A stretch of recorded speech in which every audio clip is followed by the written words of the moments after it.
Баршаңызға қайырлы күн. Сіздермен Гаухар түскі немесе кешкі асқа не жасайым деп ойланып отырсаңыз, манты пельменнен қалып қойған осындай қамырдан ерекше дәмді, өте тәтті болып шығатын тағамды жасап көріңіздер.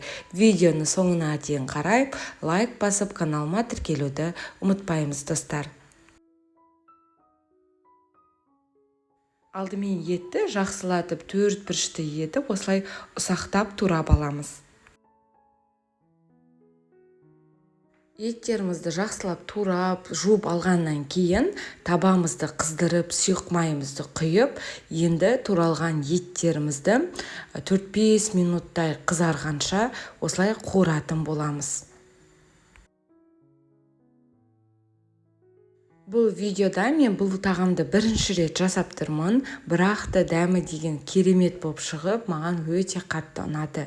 Енді келесі кезекте пиязды да дәл солай 4 бұрышты етіп турайтын боламыз. Туралған пияздарды енді манағы қуырылып жатқан етке салып, жақсылап араластырып, тағы да бір 3-4 минуттай пиязымыз езілгенше, жібігенше қуыратын боламыз. Келесі кезекте барлық көкөністерімізді бірден турай берсек болады. Яғни сәбіз керек, оны 4 бұрыштылып тураймыз, картоптан тураймыз, балғар бұрышын жартысын қоссаңыз болады, тәтті балғар бұрыштан. Одан кейін қызанақтың да үлкен қызанақ болса, жарты қызанақты да турап шығамыз. Қуырылып жатқан ет пен пиязды бірінші осылай араластырып аламыз. Одан кейін бірінші кезекте туралған жарты қызанақты қосамыз. Оны да жақсылап осылай араластырып болғаннан кейін дәмдеуіштерді қосатын боламыз. Менде дәмдеуіштен Ролтонның етке арналған дәмдеуіші, кез келген өзіңізге ұнайтын дәмдеуіштерді қоса берсеңіз болады. Одан кейін бірден барлық көкөністерімізді салатын боламыз. Яғни картоп, сәбіз, тәтті балғар бұрышын. Оларды да жақсылап осылай араластырып 3-4 минуттай қуыратын боламыз. Үйіңізде паприка немесе бұрыштардың қосындыларынан жасалған дәмдеуіш болса, оларды да қоссаңыз болады. Өте дәмді болып шығатын болады. Мінекей жақсылап барлығын енді бір мәрте тағы да араластырып аламыз. Табамыздың бетін жауып 3-4 минуттай қуыратын боламыз. Қуырылып жатқан етке бір дана сарымсақты да осылай үккіштен өткізіп, немесе ұсақтап турасаңыз да болады. Одан кейін бір шай қасық қызанақ пастысын қосамыз.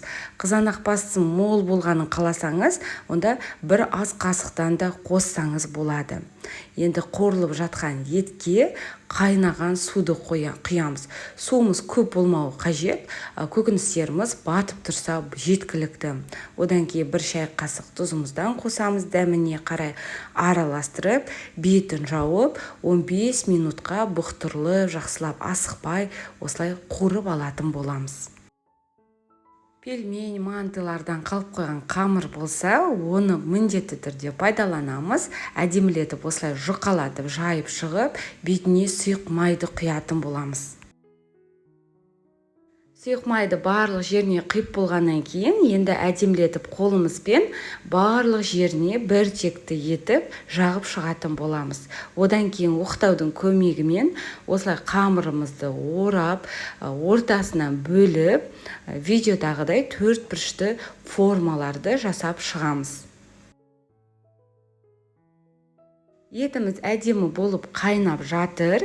Енді осы қайнап жатқан еттің үстіне манағы туралған қамырымыздың бетіне осылай барлық жеріне жағып шығамыз.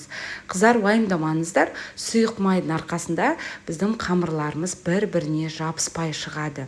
15 минут өткеннен кейін енді әдемілетіп табамызға салып, тарелкелерімізге, дастарханға ұсына берсек болады.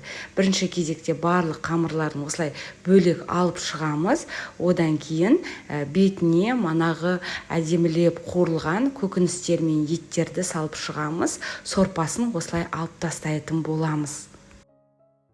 Жасалу жолы оңай, ерекше дәмді болып шығады. Мінекей тамағымыз дайын болды. Міндетті түрде достар жасап көріңіздер, өкінбейсіздер. Бұл тағамды кей жерлерде жаппасай деп айтылады екен.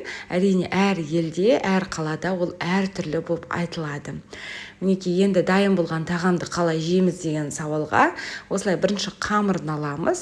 Қамырының үстіне еттен, картобынан, сәбізінен, пиязынан салып, жақсылатып орап, жей берсеңіздер болады. Рецепт ұнаса лайк басып, өз ойларыңызды бөлісуге де ұмытпаймыз. Сіздермен бірге болған Гаухар ас болсын.